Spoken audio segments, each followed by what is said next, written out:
Delhi high court న్యాయమూర్తిగా పనిచేసిన సమయంలో జస్టిస్ యశ్వంత్ వర్మ అధికారిక నివాసంలో భారీ మొత్తంలో కాలిపోయిన కరెన్సీ నోట్లు బయటపడిన ఘటన వాస్తవమేనని సుప్రీంకోర్టు నియమించిన త్రిసభ్య విచారణ కమిటీ తేల్చి చెప్పింది. ఈ మేరకు సర్వోన్నత న్యాయస్థానానికి 60 పేజీల సంచలన నివేదికను సమర్పించింది. ప్రస్తుతం అలహాబాద్ హైకోర్టుకు బదిలీ అయి ఎలాంటి విధులు కేటాయించబడని జస్టిస్ వర్మను తక్షణమే విధుల నుంచి తొలగించాలని కమిటీ బలంగా సిఫార్సు చేసినట్లు తెలుస్తోంది.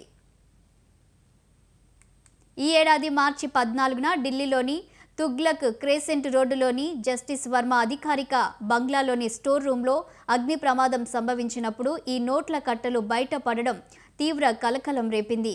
ఆ స్టోర్ రూమ్ ప్రత్యక్షంగా లేదా పరోక్షంగా జస్టిస్ వర్మ లేదా ఆయన కుటుంబ సభ్యుల నియంత్రణలోనే ఉండేదని, ఇందుకు తమ వద్ద బలమైన ఆధారాలున్నాయని కమిటీ స్పష్టం చేసింది. మార్చి 15వ తేదీ తెల్లవారుజామున ప్రమాదంలో దగ్ధమైన నోట్లను అక్కడి నుంచి తొలగించడమే దీనికి ప్రధాన సాక్ష్యమని పేర్కొంది. అంత పెద్ద మొత్తంలో నగదును నివాసంలో ఉంచడం అత్యంత అనుమానాస్పదమని కమిటీ వ్యాఖ్యానించింది. 10 రోజుల పాటు 55 మంది సాక్షులను విచారించిన కమిటీ వారి వాంగ్మూలాలను వీడియో రికార్డింగ్ చేసింది. గదిలో నేలపై భారీగా 500 నోట్ల కట్టలు పడి ఉన్నాయి. తన జీవితంలో అంత డబ్బు చూడలేదని ఓ కీలక సాక్షి చెప్పినట్టు తెలిసింది. జస్టిస్ వర్మ కుమార్తె, ఆయన వ్యక్తిగత కార్యదర్శి రాజేందర్ సింగ్ను కూడా విచారించారు. కాలిపోయిన నోట్ల వివరాలను అగ్నిమాపక సిబ్బంది నమోదు చేయకుండా రాజేందర్ సింగ్ అడ్డుకున్నారనే ఆరోపణలు కూడా ఉన్నాయి.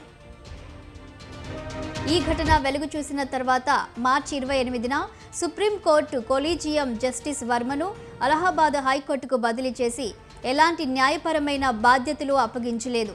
తాజాగా కమిటీ నివేదికతో ఈ వ్యవహారం మరోసారి తీవ్ర చర్చనీయాంశంగా మారింది.